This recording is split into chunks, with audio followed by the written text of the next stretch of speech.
quand même pas mal étonné par leur capacité à raconter le monde ou à être dans le monde. C'est-à-dire que moi, quand j'avais 14 ans, je pense que j'étais pas au courant des mêmes choses qu'eux. Le futur. Je pense, d'un avis, je pense que ça sera plutôt catastrophique.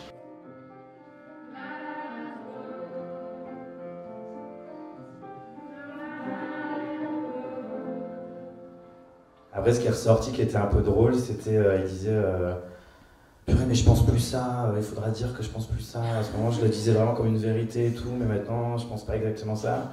Et après, on avait les parents ou les grands-parents qui étaient là, ils étaient à la fois fascinés par, en fait, leur enfant qui était un espèce d'être pensant, qui avait quand même beaucoup de choses à dire.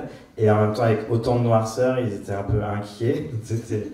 Il y avait beaucoup de choses à gérer en même temps, cette projection-là. Ils se sont rendus compte qu'ils ont fait quelque chose d'important, de courageux aussi. Cette capacité à se réinventer, cette capacité à, quoi qu'il arrive, être des humains et avoir envie de vivre, avoir envie de rencontrer, d'aimer, etc.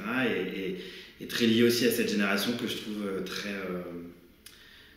très sociale en fait. Enfin, en tout cas sur la question d'identité, de rapport à l'autre, ils sont quand même très ouverts, etc. Et ça, j'ai été assez étonné de cette génération-là. À quoi j'aurais envie de rêver?